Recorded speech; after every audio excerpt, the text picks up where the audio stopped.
السلام علیکم ورحمۃ اللہ وبرکاتہ۔ بسم اللہ الرحمن الرحیم۔ اللہ کے نام سے شروع کرتے ہیں جو بڑا مہربان اور نہایت رحم کرنے والا ہے۔ کل کی ویڈیو میں ہم نے سورہ قیامہ کا تعارف اور ترجمہ پیش کیا۔ آج ہم تفسیر کی طرف توجہ فرمائیں گے انشاءاللہ۔ تو سورہ قیامہ جو ہے وہ پارہ نمبر 29 میں ہے، اور اگر بات کی جائے اس کے نمبر وائز ہونے کی تو یہ 75ویں صورت ہے قرآن کریم میں۔ آیت نمبر 1 کے بارے میں علماء قرطبی لکھتے ہیں کہ ابوالعسیس سمرقندی کا قول ہے کہ اجمع المفسرون ان معنی لا اقسم، یعنی کہ سب مفسرین کا اس بات پر اتفاق ہے کہ لا اقسم کا معنی ہے کہ میں قسم کھاتا ہوں، لیکن لا کی تفسیر میں اختلاف ہے۔ بعض کہتے ہیں کہ یہ لا زائدہ ہے اور کلام کو مزین اور راستہ کرنے کے لیے لایا گیا ہے۔ اہل عرب کے ہاں یہ استعمال عام ہے۔ بعض نے کہا کہ لا ان کے انکار قیامت کا رد ہے، یعنی لا سے پہلے کلام کا ابطال مقصود ہوتا ہے اور بعد میں قسم اٹھائی جاتی ہے، اور اس کا فائدہ یہ ہے کہ قسم موقدہ ہو جائے۔ دوسری قسم نفس لوامہ کی کھائی جا رہی ہے۔ حسن بصری کے نزدیک نفس لوامہ مومن کا نفس جو ہر وقت اپنی کوتاہیوں اور غفلتوں پر اپنے آپ کو ملامت کرتا رہتا ہے۔ صوفیہ کرام کا ارشاد ہے کہ نفس سرکش کو نفس امارہ کہتے ہیں، جو امر کا مبالغہ ہے، کیونکہ وہ ہر وقت برے کاموں کا حکم کرتا رہتا ہے، لیکن جب اللہ تعالیٰ کی یاد میں کوشاں ہو جاتا ہے تو مولا کریم کی خصوصی توجہ اور جذب سے اس پر اس کے اپنے عیوب اور نقائص منکشف ہو جاتے ہیں۔ اس پر وہ پشیمان ہوتا ہے اور اپنے آپ کو برا بھلا بھی کہتا رہتا ہے۔ اس نفس کو نفس لوامہ کہتے ہیں۔ جب وہ ہر ماہ سوائے سے قطع تعلق کر لیتا ہے اور اللہ تعالیٰ کا ذکر سے اس کا دل مطمئن ہو جاتا ہے تو اس کو نفس مطمئنہ کہتے ہیں۔ یہاں دو قسمیں کھائی گئی ہیں، لیکن مقسم با مقدور لا تبعثن کہ تم ضرور دوبارہ زندہ کیے جاؤ گے۔ تو آیت نمبر 3 کہ ہر وہ انسان جو قیامت پر یقین نہیں رکھتا اسی قسم کے وسوسوں میں پھنسا رہتا ہے۔ وہ جب یہ سوچتا ہے کہ لوگوں کو مرے ہوئے سینکڑوں ہزاروں سال گزر چکے ہیں، ان کی قبروں کے نشان تک ناپید ہو گئے ہیں، ان کی ہڈیاں گل سڑ کر مٹی میں مل گئی ہیں، اور اس مٹی کے ذروں کو ہوا کے جھونکے صدہا بار الٹ پلٹ کر چکے ہیں اور کہیں کا کہیں اڑا کر پھینک آئے ہیں۔ دشت و جبل کے پہنائیوں میں بکھرے ہوئے ان ذروں کو اکٹھا ہو جانا کیسے باور کر لیا جائے، کیسے تسلیم کر لیا جائے، یہ کیوں کر سمجھ لیا جائے کہ اتنا مشکل ترین کام کوئی کر سکتا ہے۔ لیکن یہاں کرنے والا کون ہے؟ اللہ تعالیٰ، اللہ رب العزت، جس نے انسان کو ایک پانی کے نطفے سے پیدا کیا، جس کی شان یہ ہے کہ وہ کہتا ہے کن تو سب کچھ ہو جاتا ہے، اس کے آگے کوئی کام مشکل نہیں۔ یعنی پھر کئی انسان تو ایسے تھے جو سمندروں میں غرق ہوئے مچھلیوں کی خوراک بن گئے، کئی لاشوں کو گدھے اور دوسرے پرندے کھا گئے، کسی کو آگ نے جلا کر راکھ کر ڈالا۔ ان سب کو جمع ہونا، پھر ان کا پہلی حالت میں لوٹ کر وہی انسان بن جانا اللہ تعالیٰ کے لیے کوئی مشکل بات ہرگز نہیں۔ کم فہم انسان ہے جو اپنی فکر کے گھوڑے دوڑاتا ہے اور آخری نتیجے پر پہنچنے کی کوشش کرتا ہے، لیکن ایسا ہو نہیں سکتا۔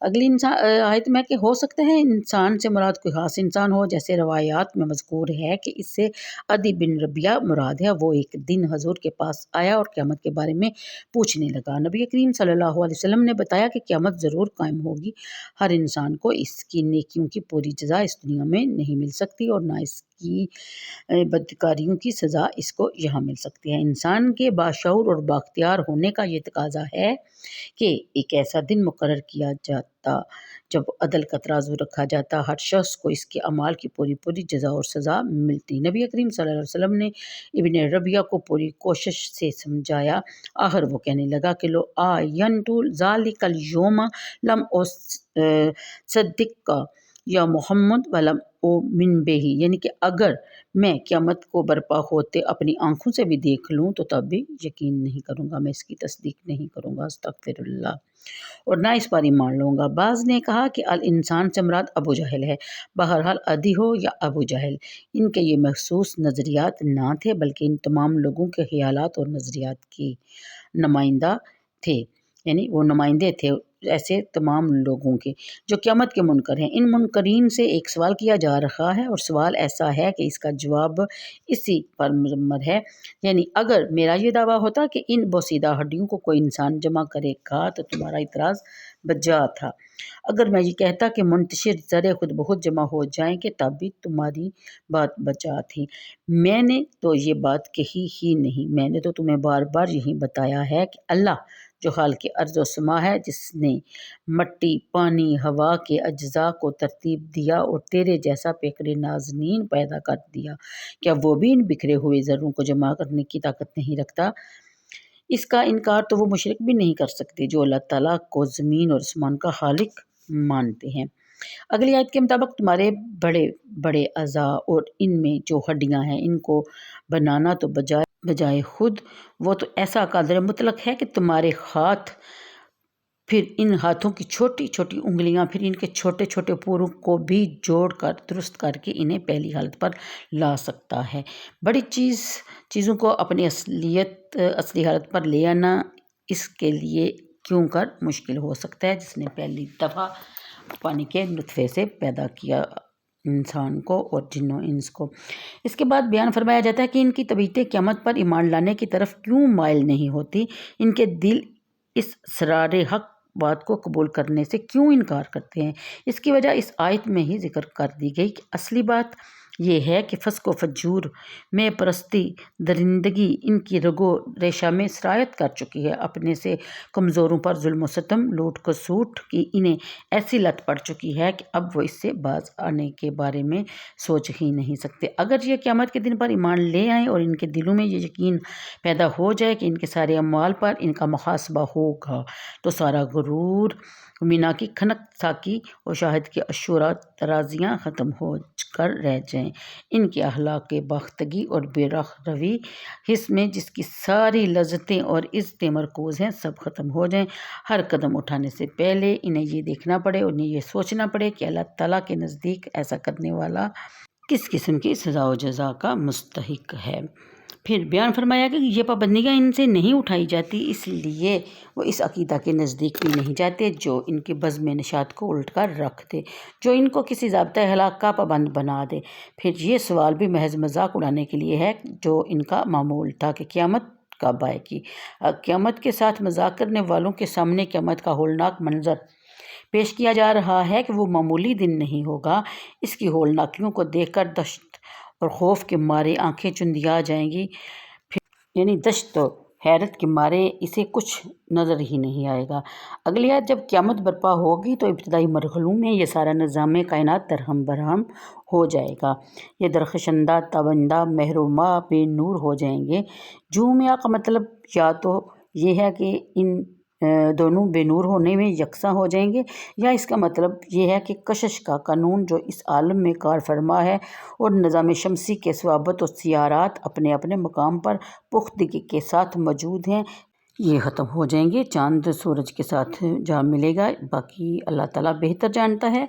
लेकिन अगली आयत में ये बयान फरमाया गया है कि ये इंसान जो आज नखुवत व गरूर से नबी करीम सल्लल्लाहु अलैहि वसल्लम की बात को तस्लीम नहीं करता, जब क़यामत बर्पा होगी तो इस वक्त इस पर आया होगा कि वो आज तक राय रास्त से भटका हुआ था। वो ज़ोर ज़ोर से चिल्लाएगा, कोई पनाह की जगह हो तो बता दो, मैं भी जाकर पनाह ले लूँ, लेकिन इस दिन इसको कोई पनाह नहीं मिलेगी। अस्तगफिरुल्लाह। वो कला पहाड़ या गार जहाँ इंसान जाकर पनाह गज़ी हो सके, इसे लुगत में वज़र कहते हैं। अलमुस्तक़र्रुन अलमुंतहा आखिरकार ठहराने की जगह। अगली आयत के मुताबिक बिमा क़द्दमा व अखारा के बेहतरीन तफसीर वो है जो इब्न अब्बास और इब्न मसूद रज़ी अल्लाह तआला अन्हुम से मनकूल है। यानी जो बुरा या नेक काम करे इसने अपने से पहले बेच दिया है, यानी कि बेचा है। आखिरा से मुराद वो बुरा या अच्छा तरीका है जो वो अपने पीछे छोड़कर आया व जिस पर लोग अमल करते हैं। आखिरा से मुराद बाज़ ने ये लिया है कि ऐसे काम जिनका फैज़ जारी रहेगा, इनके मरने के बाद भी इनका मुकाजर इन्हें मिलता रहेगा। तो आज के लिए इतना ही। कल इंशाल्लाह अगली तफसीर के साथ आपकी खिदमत में फिर हाज़िर होंगी। इजाज़त दीजिए। अल्लाह हाफ़िज़।